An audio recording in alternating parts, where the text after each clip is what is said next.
இன்ஸ்டாகிராமில் ரொம்ப ட்ரெண்டிங்காக போயிட்டுருக்க ரோஸ்டட் சன்னா டேட்ஸ் ப்ரௌனி தான் எனக்கு நான் ட்ரை பண்ணியிருந்தேன். ரொம்ப நல்லாவே இருந்துச்சு அண்ட் ஹெல்த்தியும் கூட. இதுக்கு ரொம்ப பொருள் எதுவும் தேவையில்லைங்க. ஜஸ்ட்டு 3 இன்க்ரீடியன்ஸ் தான். என்னென்னு பார்த்தீங்கன்னா roasted chana, dates, honey, dark chocolate. Honey additional தான், உங்களுக்கு வேணால் ஆட் பண்ணிக்கோங்க. ரோஸ்டட் சன்னா வந்து நம்ம 1 கப் ஆட் பண்ணிக்கலாம். அண்ட் இது ஊற வச்ச டேட்ஸ் ஒரு 10 டேட்ஸ் கிட்ட எடுத்துக்கோங்க, அதையுமே ஆட் பண்ணிக்கோங்க. ஹனி நான் 1 ஸ்பூன் ஆட் பண்ணியிருந்தேன். உங்களுக்கு வேணும்னா டேஸ்ட்காக ஆட் பண்ணிக்கோங்க, நல்லா தான் இருக்கும். இது 3த்தையுமே நல்லா கிரைண்ட் பண்ணி எடுத்துக்கோங்க. கிரைண்ட் பண்ண பார்த்திங்கன்னா ஒரு நம்ம ஊற வச்ச டேட்ஸுன்றதுனால அது ஒரு லிக்விட் ஒரு மாதிரி ஈரப்பதமாக இருக்கும். நமக்கு பொட்டுக்கடலையும் டேட்ஸும் சேர்ந்த மாதிரி இந்த கன்சிஸ்டன்சி வந்ததுக்கப்புறம் இதுக்கு மேலே டாப்பிங்ஸ்க்கு நான் Amul sugar free dark chocolate தாங்க ஆர்டர் பண்ணியிருந்தேன். இதை ஜஸ்ட் ஒரு ஹாட் வாட்டரில் ஒரு பவுலில் சாக்லேட்டு பீஸாக போட்டு மெல்ட் பண்ணிக்கோங்க.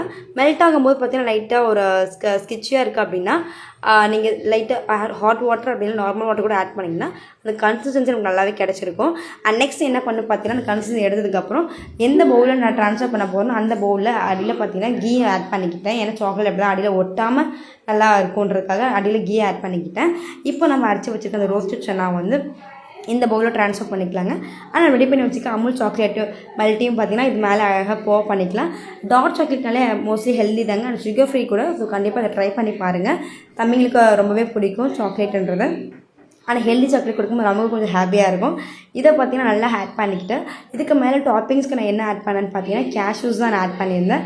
ஜஸ்ட் ஒரு 10 கேஷ்யூஸ் எடுத்துக்கோங்க. அந்த கேஷ்யூஸ் நல்லா 2 உடையிற அளவுக்கு லைட்டாக இடிச்சுக்கிட்டு அந்த சாக்லேட் இருக்கு இல்லையா அது மேலே தூவி விட்டுக்கிட்டு ஜஸ்ட் ஒரு 1 hour மட்டும் ரெஃப்ரிஜரேட் பண்ணி எடுத்து பாருங்கள்.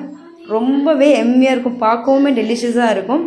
அண்ட் டேஸ்ட்டும் பார்த்திங்கன்னா பக்காவாக இருக்கும். இது டேஸ்ட் எப்படி இருக்குன்னு பார்த்தீங்கன்னா ஸ்னிக்கர்ஸ் இருக்கும் இல்லையா, எக்ஸாக்டாக ஸ்னிக்கர்ஸ் டேஸ்ட் தான் சூப்பராக இருந்துச்சு. ஆனால் ஹெல்தி கூட. என் தம்பிங்களுக்கு ரொம்ப சாக்லேட்னால் நேச்சராகவே ரொம்ப விரும்பி சாப்பிடுவானுங்க. ஆனால் இந்த மாதிரி ஹெல்த்தியாக சாக்லேட் கொடுக்கும்போது எனக்கும் ரொம்ப ஹாப்பியாக இருந்துச்சு. அவனுங்களும் ரொம்ப ஹாப்பியாக சாப்பிட்டாங்க. எனக்கு ரொம்ப ஹாப்பிங்க.